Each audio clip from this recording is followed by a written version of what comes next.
இன்றைக்கி நம்ம கேட்க போகிற கதையோட பேர் ஹாஸ்டலில் ஏற்பட்ட மனமாற்றம். வாங்க எல்லாம் கற்பனை உலகத்துக்குள்ளே போகலாம். அன்னைக்கு ஒரு நாள் நைட்டு ஹாஸ்டலில் 2 பசங்க உட்காந்து சாப்பிட்டுக்கிட்டு இருக்காங்க.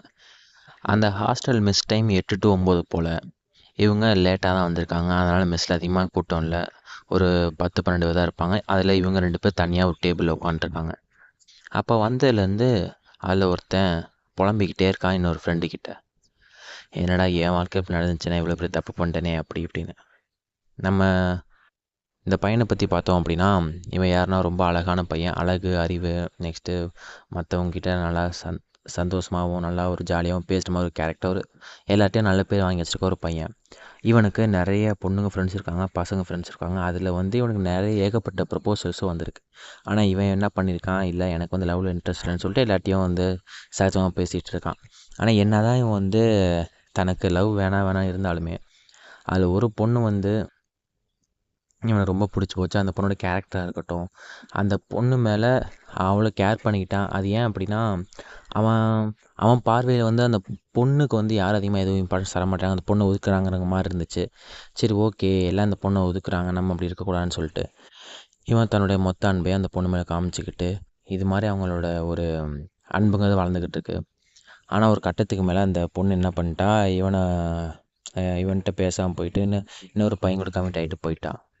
ஸோ இப்போ இவனுக்கு என்ன ஒரு கஷ்டம் அப்படின்னா, தனக்கு ஏதோ எந்த பொண்ணுங்களும் கிடைக்காம ஒரு பொண்ணுகிட்ட போயிருந்தால் கூட பரவாயில்ல, எனக்கு அவ்வளோ நல்ல வாய்ப்பு கிடச்சுமே, எவ்வளோ நல்ல நல்ல பொண்ணுங்க தான் என்கிட்ட ப்ரப்போஸ் பண்ணியுமே நான் இந்த மாதிரி ஒரு பொண்ணுகிட்ட போய் மாட்டிக்கிட்டேனே, இப்போ எனக்கு வாழ்க்கையே போன மாதிரி இருக்குது, ஒரு மாதிரி நைட்டு தூக்கம் வர மாட்டேங்குன்னு சொல்லிட்டு பொதுவாக பிரேக்கப் ஆனவங்க சொல்கிறது, அவங்க ஃபீல் பண்ணுற எல்லாத்தையுமே சொல்லிக்கிட்டு இருக்கான் அவன் ஃப்ரெண்டுக்கிட்ட.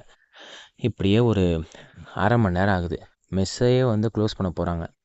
இவங்க பசங்க 9 மணிக்கு வந்த பசங்க 9:30 வரைக்கும் சாப்பிட்டுட்டு இருக்கானுங்க. வார்டன் தான் சத்தம் போட ஆரம்பிச்சாரு, போய் தட்டுக்கள்கிட்ட போய் தூங்குங்கடா அப்படின்னு. இவன் எந்திரிக்கு போகிற நேரத்தில் அங்கே ஒரு டிப்பர் நிறையா வாழைப்பழம் இருந்துச்சு. அதாவது ஹாஸ்டல் பசங்க நைட்டு சாப்பிட்டு முடிச்சுட்டு சாப்பிட்ருக்காங்க, வாழைப்பழம் வச்சுருப்பாங்க போல். அதிலேருந்து அவன் போய் சரி வாழைப்பழம் எடுத்துகிட்டு வரலான்னு சொல்லிட்டு இவன் சாப்பிடவே இல்லை சாப்பாடு. அந்த வருத்தத்தில் அவன் ஃப்ரெண்டு மட்டும்தான் சாப்பிட்ருக்கான். அதுவும் அவனையும் ஒழுங்காக சாப்பிட விடல புலம்பிக்கிட்டே. சரி, போய் வாழைப்பழமாக 2 எடுத்துகிட்டு சாப்பிடுவோன்னு சொல்லிட்டு இவன் போயிருக்கான். அப்படி போனவன் போயிட்டு சரி, ஓகே, ஒரு 2 வாழைப்பழத்தெல்லாம் எடுத்துகிட்டு உட்காந்துக்கிட்டான். எடுத்துகிட்டு உட்காந்தோன்னே ஃப்ரெண்டும் சாப்பிட்டுட்டான். ஃப்ரெண்டும் போய் வாழைப்பழத்தை எடுத்துகிட்டு வந்தான் அவனுக்கு. அப்படி கை கழுவிக்கிட்டு இருக்கும்போது அவனோட ஃப்ரெண்டு கை கழுவிக்கிட்டு இருக்கும்போது இவன் அந்த வாழைப்பழத்தை உரிக்கிறான். தோலை உரிச்சுன்னா உள்ளே பார்த்தா தான் தெரியுது பழம் சுத்தமாக சரியில்லை அப்படின்னு. என்னடா இது, என் வாழ்க்கையில் எதுவுமே உருப்படியாவது அமைய மாட்டேங்குது, என்னடா பண்ணுறதுன்னு சொல்லி புலம்பிகிட்டு இருக்கான். அங்கேயும் அவனோட ஃப்ரெண்டு கை கழுவி முடிச்சுட்டு அவனோட வாழைப்பழத்தை எடுத்து, அதாவது அவன் கையில் இருந்த வாழைப்பழத்தை உரிச்சிட்டு அவன் ஃப்ரெண்ட்டை காமிச்சிட்டு எனக்கு நல்லாடா வந்திருக்கு அப்படின்னு சொல்லி சாப்பிட்றான். சாப்பிட்டு முடிச்சோன்னே, பார்த்தியா நீயும் என்னை கிண்டல் பண்ணுற, என்னோடய சூஸ் அப்படின்னா தப்பாக இருக்குன்னு நினைக்கிறேன் நீ அப்படி இப்படின்னு சொல்கிறான். அப்படின்னு சொல்லி அப்படி தான் இது விளையாடான்னு சொல்லி சமாதானப்படுத்துகிறான். அப்புறம் அவன் என்ன பண்ணிட்டான், ஒரு கட்டத்துக்கு மேலே அழுதுகிட்டு கேட்க ஆரம்பிச்சிட்டான். அதே இடத்துல நின்று, மச்சான் எனக்கு ஒரு சந்தேகம்டா, நம்ம ஒரு தப்பு பண்ணிட்டோம், எல்லாம் நம்மளை ஏமாற்றிட்டாங்க அப்படின்னா அந்த ஏமாத்தினவங்க மேலே தப்பா இல்லை ஏமாந்த நம்ம மேலே தப்பான்னு. அதுக்கு அந்த பையனோட ஃப்ரெண்டு சொல்கிறான், இப்போது அவனுக்கே தெரியும் அந்த டிப்பரில் அவ்வளோ பழம் இருந்துச்சு. அந்த அத்தனை பழத்தில் நீ எந்த பழத்தை வேணால் எடுத்துகிட்டு வந்திருக்கலாம். ஆனால் நீன்னா உனக்கு வேணும்னு சொல்லிட்டு அந்த 2 பழத்தை சூஸ் பண்ணிட்டு வந்த, அது இப்படி ஆயிடுச்சு. அதனால் இது முழுக்க முழுக்க ஓன் தப்பு தான்டா, நம்ம தான் கரெக்டாக சூஸ் பண்ணியிருக்கணும். அதே மாதிரி இப்போ நான் சூஸ் பண்ணது கரெக்டுன்னு நான் சொல்ல முடியாது.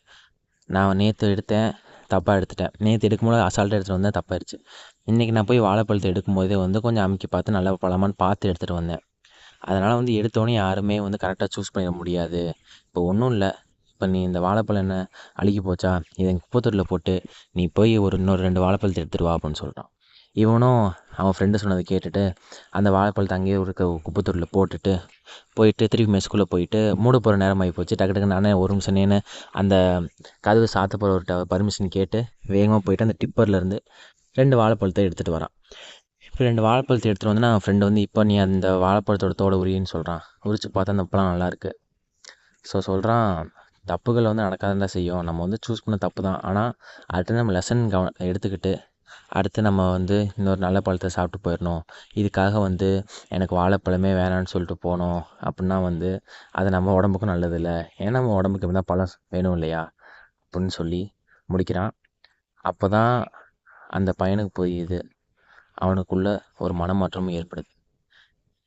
இதோட கதையை முடியுது. அவனுங்க 2 பேரும் ரூமுக்கு போய் தூங்குறானுங்க.